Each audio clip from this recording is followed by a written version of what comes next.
Halo smart viewers, welcome to Movie Freak. Bersama gue Bimo dan hari ini cukup spesial. Asik spesial. Nah, jadi gue akan nge-review film dokumenter dan relatable dengan kita. Kita merasakan ini tapi kita nggak menyadari efeknya, kita nggak menyadari konsekuensinya ketika kita menggunakan barang ini dengan melebihi batas lah, bisa gue bilang over lah gitu. Karena sesuatu yang berlebihan itu selalu tidak baik. Nah, jadi ini berjudul Social Dilemma. Pasti udah pada denger dan pasti udah pada nonton, dan yang belum dengerin ini harus nonton abis itu. Oke, jadi Social Dilemma yang direct itu dari Jeff Orwolski dan kreatornya juga dia sendiri, dan durasinya itu 1 jam 30 menit. Kalau untuk film dokumenter kayak gini, gue yakin semua orang suka karena tadi gue bilang sangat relatable, sangat bisa kita rasakan dengan keseharian kita karena mempunyai cerita atau premis atau film ini yang ingin disampaikan. Biasanya kalau dokumenter itu, setiap film itu kan ada yang pengen disampaikan, khususnya dokumenter pasti ada yang pengen dikupas gitu. Nah, film ini itu ingin mengupas seluk-beluk gitu, atau bisa dibilang cara kerja sosial media. Setelah nonton ini, jujur gue pribadi langsung lihat berapa lama gue gunain Instagram, Twitter, dan lain-lain gitu. Dan wow, gue baru sadar kayak, Bim, lu cukup banyak nih di sosial media, sering banget browsing, dan itu cukup bahaya juga untuk psikologi gue gitu. Dan di film ini dikasih tau banget. Jadi film ini ada dia mengundang narasumbernya itu profesional banget. Ada dari mantan kerja di Facebook lah gitu, di Google, di Pinterest, banyak banget. Jadi yang ngomong ini adalah orang-orang yang expert di bidangnya dan pernah mengalami itu. Buat kalian nih, sebelum masuk gue pengen nanya, mungkin bisa dicek dulu sosial medianya, berapa lama kalian browsing di Instagram, Twitter gitu. Dan langsung kita masuk aja ke reviewnya, Social Dilemma. Film dokumenter ini bagus, dikemasnya menarik, walaupun sebenarnya ini kan berhubungan dengan digital ya. Jadi kalau berhubungan dengan digital itu bahasa yang ada itu cukup ribet, cukup kompleks, cukup sulit dimengerti. Tapi di dokumenter ini lu diberikan suatu reka adegan atau animasi-animasi yang membuat lu akhirnya paham dengan apa sih sebenarnya cerita dari dokumenter ini gitu. Itu bagusnya membuat orang awam pun bisa mengerti juga terhadap cerita dari dokumenter ini. Dari dokumenter ini juga ada diundang narasumber-narasumber yang menurut gue tadi expert. Ini sebenarnya fakta-fakta yang menarik sih. Di Social Dilemma ini menceritakan lebih ke gimana sosial media ini mencoba sedekat mungkin dengan lu gitu. Jadi mencoba kalau bisa sampai psikologi lu. Sesimpelnya aja bahwa di sini ada satu adegan di mana anak yang masih mungkin bisa gue bilang SD SMP gitu, dimana dia baru kenal sosial media, itu dia udah ke-influence banget, sampai makan pun harus megang HP, dan sampai dia foto pun harus menggunakan filter gitu, karena sosial media ini dibalik apa ya, mungkin bisa dibilang pekerja-pekerja itu tahu kalau sebenarnya psikologi manusia, hampir setiap orang itu punya yang namanya insecure gitu. Dia nggak pede dengan dirinya sendiri, dan itu makanya dibuatnya lah filter gitu. Nah, filter-filter ini yang akhirnya membuat ketika orang menggunakan atau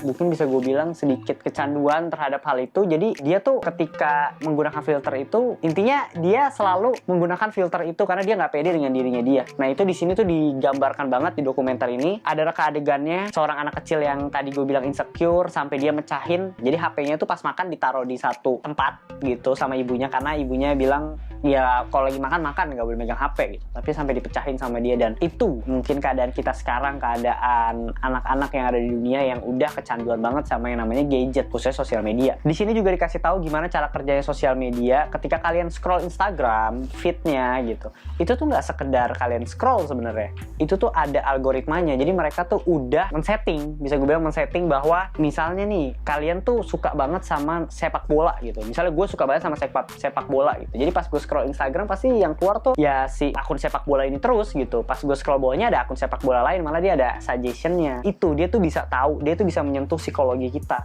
Dia tuh bisa tahu apa yang kita mau. Sesimpelnya aja, misalnya mungkin lu pernah nyoba, lu ngobrol sama temen lu tentang kita liburan nih, reuni yuk, dan lain-lain. Dan ketika lu buka HP lu, ads di sosial media lu, di Facebook atau di Instagram itu tentang tempat liburan, wisata murah, atau misalnya reuni murah atau apapun gitu, itu tuh keluar karena sosial media bisa ngebaca itu bisa gue bilang cukup, kalau ketika lu edik banget menggunakannya itu cukup bahaya juga buat lu, karena lu jadi ketergantungan sama yang namanya sosial media gitu. Tapi ketika lu gunain sosial media itu menjadi lebih baik, ketika lu menggunakan sosial media itu dengan pas gitu porsinya, itu akan menjadi suatu hal yang benefit banget buat lu gitu. Jadi menurut gua di sini berikan dikupas tuntas tentang seluk-beluk sosial media, cara kerjanya, gimana hoax itu bekerja di sosial media, itu dijelasin banget. Gua nggak mungkin cerita semua tentang apa yang ada di sini di cerita dokumenter ini, karena kalau gue cerita ya ini jadi dokumenter dong, bukan jadi review film gitu loh, review dokumenternya. Nah,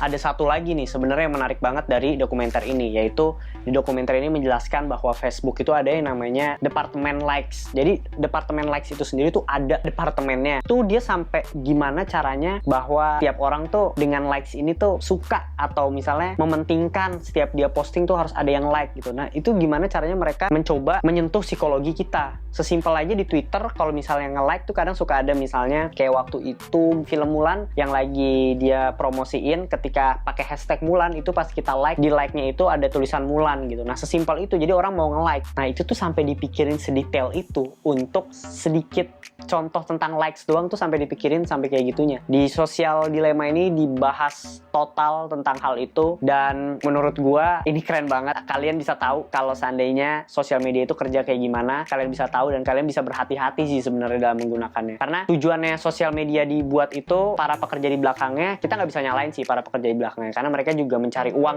dari kerjanya itu. Tapi lebih balik ke kitanya gimana cara maintain sosial media itu sendiri.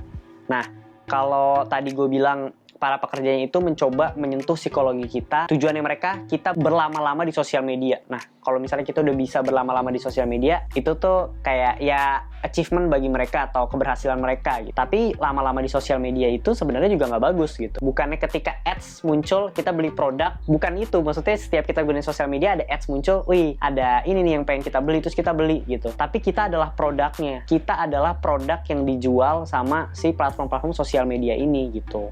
Jadi ketika kita lama di sosial media, orang tahu algoritma kita, tahu ketertarikan kita, dan ketertarikan kita ini dijual ke brand-brand yang relate dengan kita. Simpelnya kayak gitu. Nah, di situ dibilang, di Sosial Dilema ini bilang bahwa kita itulah produknya.